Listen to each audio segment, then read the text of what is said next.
22 years before, when President Woodrow Wilson was in Paris setting up the machinery for the League of Nations, a reading had said, "Christ will sit with the American delegation at Versailles. If the purpose for which its leader has gone there is accomplished, the world will experience a millennium. If it is not accomplished, there will be another and greater world war, which will make the one just ended seem small. It will begin about 1940, and the same forces will begin the trouble." It was not an extraordinary forecast. Men with no psychic powers whatever made the same prediction, and were accurate even about the year in which the conflict would begin. But now in September 1939, the battle had been joined. An increasing number of people came for readings, or requested them by mail. Early in 1941 Edgar Evans entered the army as a private. Later, he became an officer and eventually rose to the rank of captain. Virginia Beach became the site of 2 army camps, and the Navy, strongly entrenched in Norfolk even in peace there is a river time, mushroomed until its units were distributed throughout Princess and Cointy. Hugh Lynn supervised Virginia Beach's program of recreation for soldiers XMTIR. The United Service Organization was able to take over. He then joined the Special Services Division of the Army, and with General Patton's tanks followed the war to its end in Germany. Both boys married, Hugh Elworm in 1941, Edgar Evans in 1942. By the end of 1943 Edgar had 2 grandsons. Hugh Lynn's son, Thomas Taylor Casey, was born in October 1942. His cousin, Evans Casey, appeared a year later. Both boys came to visit their grandfather every day, while their fathers were overseas. In March 1943, the first edition of There Is a River AP paired. The mail began to mount and the telephone rang incessantly. The O-pound BCE force had to be increased and the madman finally was unable to carry the stacks of letters. Gertrude had to go to the post of C and bring them back in the car. With Hugh Lynn gone, Edgar had to take over the job of examining the letters and dictating answers to them. The pattern of his day changed drastically.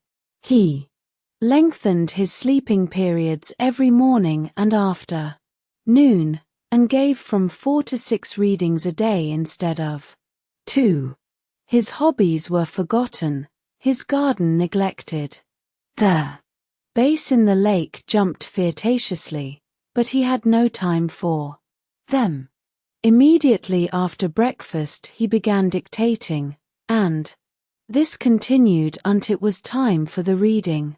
Frequently, he remained asleep for 2 hours, until 12:30. Lunch was at 1. The afternoon was devoted to the mail. After the second reading period the list of applications was examined, and appointments were made. If there was time left before dinner it was used for dictating, and after dinner work continued until 9:30 or 10. From June 1943 to June 1944, 385 readings were given. By August 1944, the strain was There Is a River so great that Edgar collapsed. He rallied his strength to give a reading for himself. Its instructions were simple and to the point. He was to go away and rest. For how long? Until he is well or dead. He went to the mountains of Virginia, to Roanoke. Gertrude went with him. For a time he seemed to improve. He wrote letters to friends. He was cheerful about the future and full of plans for the expansion of the association after the war. In September he suffered a stroke. He came home in November, riding through the autumn-stained countryside where his ancestors fought against Cornwallis. In the house on Arctic Crescent he lay in his bed, looking out on the lake and the ocean. At 7:15 o'clock. On the evening of January 3, 1945, he passed away. A few hours before, rousing from a sleep, he said, "How much the world needs God today." He was buried in Hopkinsville, in the family plot. 3 months later Gertrude was laid beside him. She died on Easter Sunday at sunrise. Thus ended the love story which almost half a century before had begun on a summer night when the world was a flower-strewn field, and Carity future was wrung in their arms. With the death of Edgar the work of the association began in earnest. In the files at Virginia Beach are 30,000 read. Ings. No other psychic has left so long and so large a record of his powers. The research staff, extracting from them what is of interest to the sciences and professions, and what is helpful for people in general, has reached only the letter B. To complete the work, to adequately classify and judge the material in its various categories, and to integrate and formulate the theory and metaphysic that underlie the structure of the phenomena will take a generation. The results there is a river are being released as they are secured through the association publications, and DI members, whose number continues to increase, are the recipients weekly and monthly of the essence of everything that issued from the subconscious of Edgar Cayce in the long period between the 31st of March, 1901, and the final days of August, 1944. When all of this is brought forth, the stature and the meaning of Edgar Cayce will be clear. The system of metaphysical thought which emerges from the readings of Edgar Cayce is a Christianized version of the mystery religions of ancient Egypt, Chaldea, Persia, India, and Greece.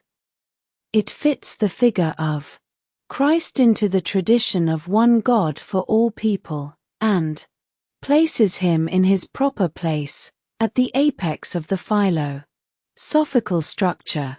He is the capstone of the pyramid. The complex symbology employed by the mystery religions has survived fragmentarily in Christianity, notably church architecture and in the sacrifice of the Mass, with its sacramental cup. But the continuity of the tradition of the one God has been lost. Paganism is condemned alike by religious authorities, archaeologists, and historians as an idolatrous fancy devoted to the worship of false gods. Such was not the understanding of early Christians. Sir Tinley the Essenes, who prepared Mary, selected Joseph, and taught Jesus, were initiates of the mysteries. Jesus said he came to fulfill the law, and part of that law was the Allah, the secret doctrine of the Jews, their version of the there is a river mysteries. Such converts to Jesus' teachings as Nicodemus and Joseph Opound Arimathea were undoubtedly learned in the Kabbalah. So, no doubt, was rule. The mysteries were concerned with man's problem of freeing his soul from the world. In the mystery symbol, Ogis, the earth was always represented as the underworld, and the soul was lost in this imderworld until freed from it by wisdom, faith, and understanding. Persephone, for instance, was abducted by Pluto, lord of Hades. Persephone is the soul of man, whose true home is in the heavens. The mystery religions were, then, a preparation for the coming of Jesus. He was the fruit of their efforts, and his message was a fuller revelation to the people at large of the mysteries themselves. In the scramble widdy Christianity, made to establish itself as the dominant region of the decaying Roman Empire, the mysteries were denied their proper place, since to grant that they had truth in them would justify their further existence. The early Christians used every means possible to conceal the pagan origin of their symbols, doctrines, and rituals. Manly Hall says, they either destroyed the sacred books of other peoples among whom they settled, or made them inaccessible to students of comparative philosophy, apparently believing that in this way they could stamp out all record of the pre-Christian origin of their doctrines. It is interesting to speculate on a fact that Edgar Cayce was raised in strict 19th century Bible tradition, and suffered the greatest mental and emotional shock of his life, when he discovered that in his psychic readings he declared the truth of the mysteries and acclaimed Jesus as their crowning glory. An encyclopedic OTI 1 of Masonic, Hermetic, Carborustic and Host Crucian Symbolical Philosophy, by Manly P. Hall Tly Philosophical Research Society Press, L6S Angeles, Caliph, 6th edition, 1936. There is a river. Up to that time Mr. Cayce had never heard of the mystery religions. Yet his readings check with everything about them that is known to be authentic. Much that he has given is not found in surviving records. Whether it is new mate, real or was known to initiates of the mysteries cannot be checked except by the readings themselves. They say that all initiates, from the beginning of time, have known the full truth. To describe the system of the readings in full, with its comparisons and parallels with the mysteries, would require a book in itself. For readers of this volume the following outline, containing all the essential points and some of the details, has been prepared. So in the beginning there was a sea of spirit, and it filled a space. It was static, content, aware of itself, a giant resting on the bosom of its thought, contemplating that which it was. Then it moved. It withdrew into itself, until a space was empty, and that which had filled it was shining from its center, a restless, seething mind. This was the individuality of the spirit. This was what it discovered itself to be when it awakened. This was God. God desired to express himself, and he desired companionship. Therefore, he projected from himself the cosmos and souls. The cosmos was built with the tools which man calls music, arithmetic, and geometry, harmony, system, and balance. The building blocks were all of the same material, which man calls the life essence. It was a power sent out from God, a primary ray, as man thinks of it, which, by changing the length of its wave and the rate of its vibration, became a pattern of differing forms, substance, and man demands a caret and a boundary. There is a river movement. This created the law of diversity, which supplied endless designs for the pattern. God played on this law of diversity as a person plays on a piano, producing melodies and arranging them in a symphony. Each design carried within it, inherently, the plan of its evolution, which was to be accomplished by movement, growth, or, as man calls it, change. This corresponds to the sound of a note struck on a piano. The sounds of several notes unite to make a chord, chords in turn become phrases, phrases become melodies, melodies intermingle and move back and forth, across and between and around each other, to make a symphony. The music ends as it began, leaving emptiness. But between the beginning and the finish there has been glorious beauty and a great experience. The terms light, heat, and electricity with regard to the cosmos are of no use in this type of discussion, since they are effects observed sensorily within the Earth's atmosphere. The human senses do not operate outside the Earth's atmosphere. The STM might be, to the surviving individual, an idea, an influence, or an angel. Everything moved, changed, and assumed its design in various states of form and substance. Activity was begun and maintained by the law of attraction and repulsion, positive and negative, attracting each other and repelling themselves, maintained the form and action of all things. All this was a part of God, an expression of his thought. Mind was the force which propelled and perpetuated it. Mind did everything God imagined, everything that came into being was an aspect, a posture, of mind. Souls were created for companionship with God. The pattern used was that of God himself, spirit, mind, individual. Cause, action, effect. First there had been spirit, then there had been the action which withdrew spirit into itself, then there had been the resulting individuality of God. There is a river. In building the soul there was spirit, with its knowledge of identity with God, there was the active principle of mind.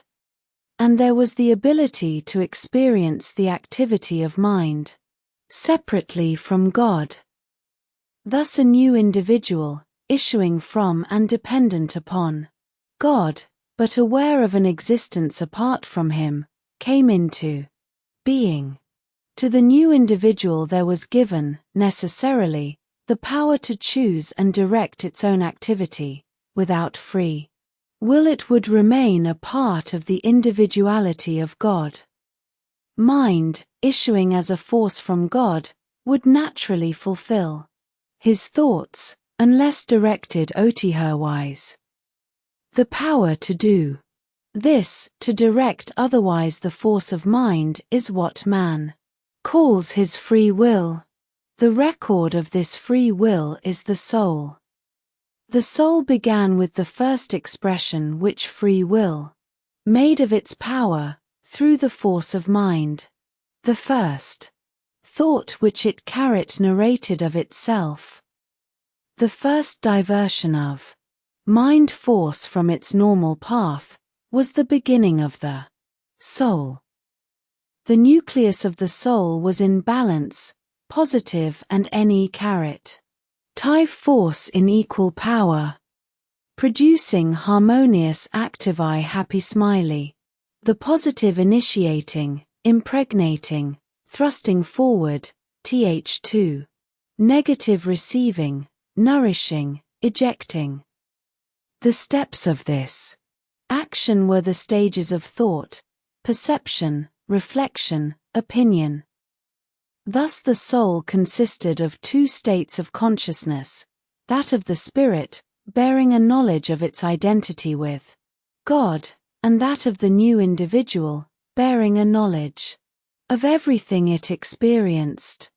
The plan for the soul was a cycle of experience, unlimited in scope and duration, in which the new individual would come to know creation in its aspects, at the discretion of will.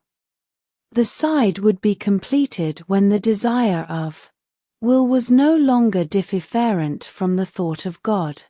The consciousness of the new individual would then merge swiftly. There is a river, its spiritual consciousness of identity with God. And the soul would return to its source as die companion it was intended to be.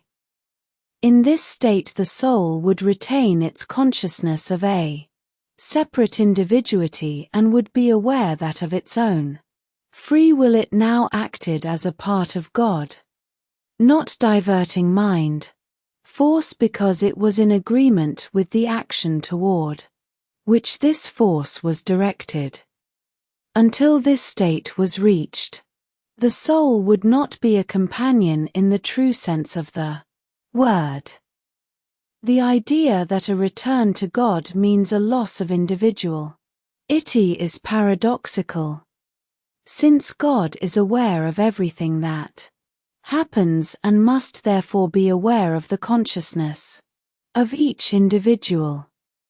Thus the return of the soul is the return of the image to that which imagined it, and the consciousness of an individual, its record, written in mind, could not be destroyed without destroying part of God himself. When a soul returns to God, it becomes aware of itself not only as a part of God, but as a part of every other soul, and every thing. Why it is lost is the ego, the desire to do other than the will of God. When the soul returns to God, the ego is voluntarily relinquished. This is the symbology of the crucifixion. The plan for the soul included experience of all creation. But it did not necessarily mean identification with and participation in all forms and su-tance. Nor did it mean interference in creation by souls. Did not mean that they were to spin their own httl whirless, twisting and bending laws to make images of their dreams but these things could happen. The soul was the greatest thing that was made. It had free will. Once free will was given, God did GQ P to curb it. However it acted, it had to act within him. By /ithateva root, it had to return to him. There is a river. The fact that man's body is a speck of dust on a small planet leads to the illusion that man himself is a small creation. The measure of the soul is the limitless activity of mind and the grandeur of imagination. At first there was little difference between the consciousness of the new individual and its consciousness of identity with God. Free will merely watched the flow of mind. What as man watches his fancy disport in daydreams, marveling at its power and versatility. Then it began to exercise itself, imitating and paralleling what mind was doing. Gradually it acquired experience, becoming a complementary rather than an imitative force. It helped to extend, modify, and regulate creation. It grew, as did Jesus, in wisdom and beauty. Certain souls became bemused with their own power and began to experiment with it. They mingled with type dust of the stars and the winds of the spheres, feung them, become-ing part of them. One result of this was an unbalancing of the positive-negative force. By accentuating one or the other, to feel things demanded the negative force, to express through things, and direct and manage them, required the positive force. Another result was the gradual weakening of the link between the two states of consciousness, that of the spirit and that of the individual. The individual became more concerned with, and aware of, his own creations than God's. This was the fall in spirit, or the revolt of the angels.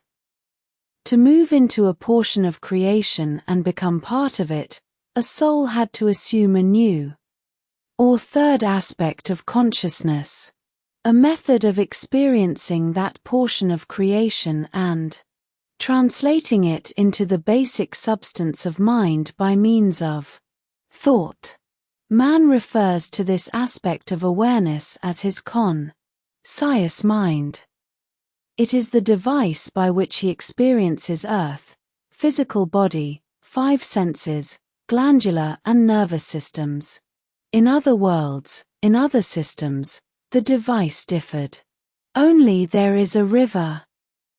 The range and variation of man's own thoughts can give an idea of the number of these other worlds and systems and the aspects of divine mind which they represent. When a soul took on the consciousness of a portion of creation, it separated itself temporarily from the consciousness of its own individuality, and became even further removed from the consciousness of its spirit. Thus, instead of helping to direct the flow of creation and contributing to it, it foimed itself in the stream, drifting along with it.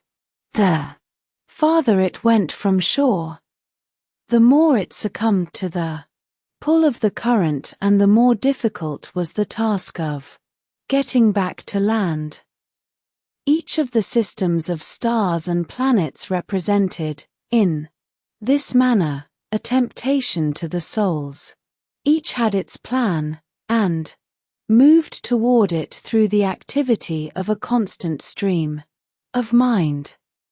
When a soul leaped into this stream, by immersing itself in the system through which the stream was flowing, it had the force of the current to contend with, and its free will was hampered. It was very easy, under these circumstances, to drift with the current. Each system also represented an opportunity for development, advancement, and growth toward the ideal of complete companionship with God, the position of co-creator in the vast system of universal mind. The solar system attracted souls, and since each system is a single expression, with its planets as integral parts, the Earth came into the path of souls. The planets of the solar system represent the dimensions of consciousness of the system, its consciousness as a whole. There are 8 dimensions to the consciousness of the system. The Earth is the third dimension. The Earth was an ea-ration of divine mind with its own laws, its own plan, its own evolution. Souls, longing to feel the beauty of the seas, the winds, the forest, and flowers. There is a river, mixed with them and expressed themselves through them. They also mingled with the animals, and made, in imitation of them, thought forms. They played at creating, they imitate God. But it was a playing, an imitating, that interfered with what had already been set in motion. And thus the stream of mind carrying out the plan for Earth gradually drew souls into its current. They had to go along with it, in the bodies they had themselves created. They were strange bodies, mixtures of animals. A patch work of ideas about what it would be pleasant to enjoy in flesh. Down through the ages fables of centaurs, cyclopes, etc. have persisted as a relic of this beguiling of the soul's tenancy of Earth. Sex already existed in the animal kingdom, but the souls, in their thought forms, were androgynous. To experience sex, they created thought forms for companions, isolating the negative force in a separate structure, retaining the positive within themselves. This objectification is what man calls Lilith, the first woman. This entanglement of souls in what man calls matter was a probability from the beginning. But God did not know when it would happen until the souls, of their own choice, had caused it to happen. Of the souls which God created, and He created all souls in the beginning, none has been made since, only a comparative few have come into the experience of the solar system, though many have gone through or are going through a similar entanglement in other systems. A way of escape for the souls which were entangled in matter was prepared. A form was chosen to be a vehicle for the soul on Earth. And the way was made for souls to enter Earth and experience it as part of their cycle. Of the forms already existing on Earth, one of the anthropoid apes most nearly approached the necessary pattern. Souls descended. There is a river on these apes, hovering above and about them rather than inhabiting them, and influenced them to move toward a different goal from the simple one they had been pursuing. They came down out of the trees, built fires, made tools, lived in communities, and began to communicate with each other. Swiftly, even as man measures time, they lost their animal look, shed bodily hair, and took on refinements of manner and habit. All this was done by the souls, working through glands, until the body of the ape was an objectification in the third dimension of the solar system of the soul that hovered above it. Then the soul descend carried Ed into the body, and Earth had a new inhabitant. He appeared as a consciousness within an animal, a consciousness which was felt on the Earth in 5 different places at the same time, as the 5 races. The white race appeared in the Caucasus, the Carpathians, and Persia. The yellow race appeared in what is now the Gobi Desert. The black race appeared in the Sudan and Upper West Africa. The red race appeared in Atlantis. The brown race appeared in the Andes. The Pacific coast of South America was then the western coast of Lemuria. The Atlantic seaboard of the United States comprised the lowlands of Atlantis. Persia, the Caucasus, were rich lands, the Garden of Eden. The poles of the earth, as we know them today, were tropical and semi-tropical. Nile emptied into the Atlantic Ocean. The Sahara was fertile and inhabited. The Mississippi Basin was part of the ocean. The problem was to overcome the attractions of Earth to the extent that the soul would be as free in the body as out of it. Only when the body was no longer a hindrance to the free expression of the soul would the side of earth be finished. There is a river. In a smaller field, this was the drama of free will and creation. In a still smaller field, each atom of the physical body, being a world in itself, is a drama of free will and creation. The soul puts life into each atom, and each atom is a reflection in flesh of the soul's pattern. There were males and females in these new, pure races, and BDTHR had complete Soulcy Eve replaced Lilith. And B came a complement to Adam, the ideal companion for the threefold life on earth: physical, mental, and spiritual. In Eve, the positive pole was suppressed and the negative pole expressed. In Adam, the negative pole was suppressed, the positive expressed. Which a soul would become, male or female, was a matter of choice, unless the soul was already entangled and unbalanced. Eventually, the positive and negative forces would have to be brought into balance, so there was not, basically, more advantage in one than in the other.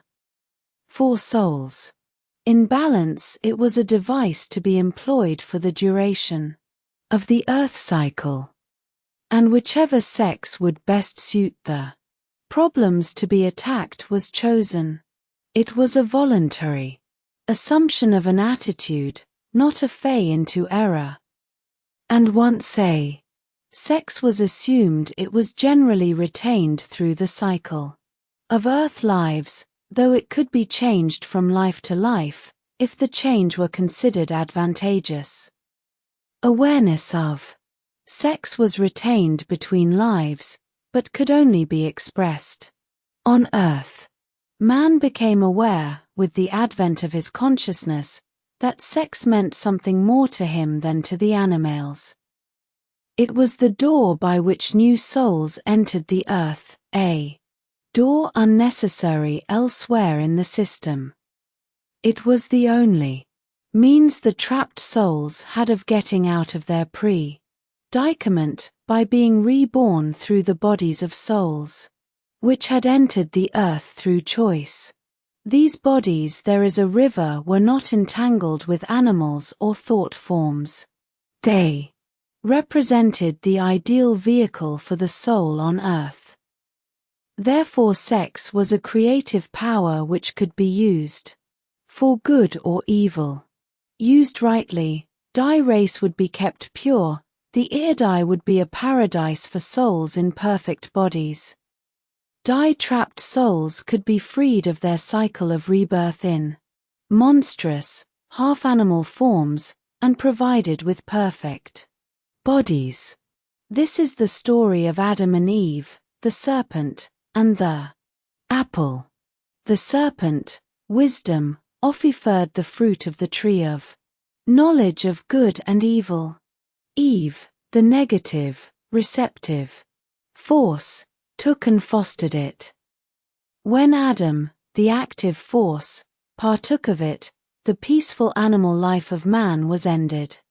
The plan for the earth cycle of souls was a series of incarnations, interlarded with periods of dwelling in other mentions of consciousness in the system, the planets, until every thought and every action of the physical body, with its five senses and conscious mind, was in accord with the plan originally laid out for the soul. When the body was no longer a hindrance to the free expression of the soul, when the conscious mind had merged with the subconscious, and the atomic structure of the body could be controlled so that the soul was as free in it as out of it, Tybe earth cycle was finished and the soul could go on to new adventures. This conquest of the physical body could not be attained until there was perfection in the other dimensions of conscious ness in the system, for these made up, with the earth, the total / whichever state of consciousness the soul assumed became the focal point of activity. The other states of consciousness receded to the position of urges and influences. The race of man was fostered by a soul which had completed its experience of creation and returned to God. There is a river coming, a companion to him and a co-creator. This is the soul man knows as the Christ. The Christ soul was interested in the plight of its brother souls trapped in earth, and after supervising the influx of the pure races, it took form itself, from time to time, to act as a leader for the people. Though at first the souls but lightly inhabited bodies and remembered their identities, gradually, life after life, they descended into earthiness, into less mentality, less consciousness of the mind force. T hey remenabrefltbftr tmf sftlvps. Only in dreams, stories and fables handed down from one generation to another. Our religion came into being, a ritual of g far lost memories. The arts were bomb, music, numbers, and geometry. These were brought to earth by the incoming souls. Gradually their heavenly source was forgot. And they had to be written down, learned, and taught to each new generation. Finally man was left with a conscious mind definitely separated from his own individuality. He now calls this individuality the subconscious mind. His awareness of earth is the conscious mind.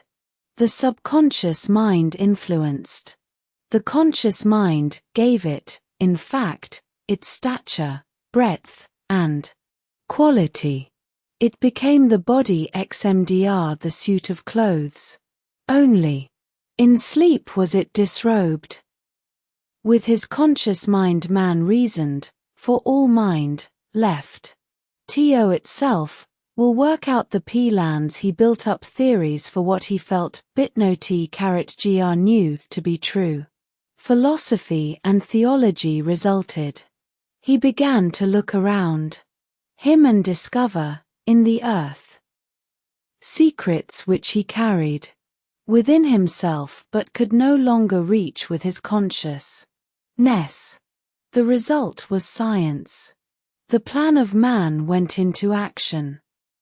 Downward he went, from heavenly knowledge to mystical dreams, revealed religions, philosophy and theology, until the bottom was there is a river reached, and he only believed what he could see and feel, and prove in terms of his conscious mind.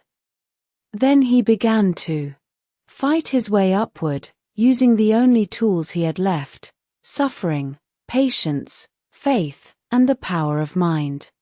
Atlantis and Lemuria sank, civilizations rose and fell. Man was here a little better, there a little worse.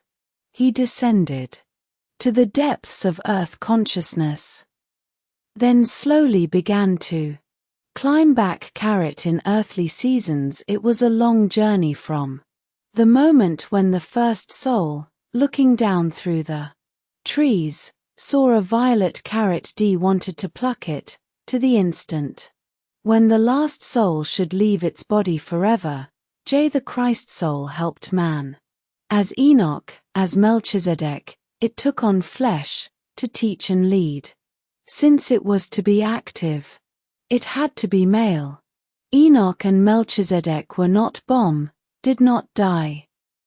The Christ soul realized after these assumptions of flesh that it was necessary to set a pattern for man, to show him the way back to himself. It assumed this task, and was bomb of woman, beginning voluntarily a new individual.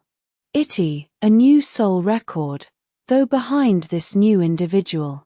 Itty shone the pure Christ soxel. But on this the veil dropped, and Die Son of God began his pilgrimage. He was bomb as Joseph, again as Joshua.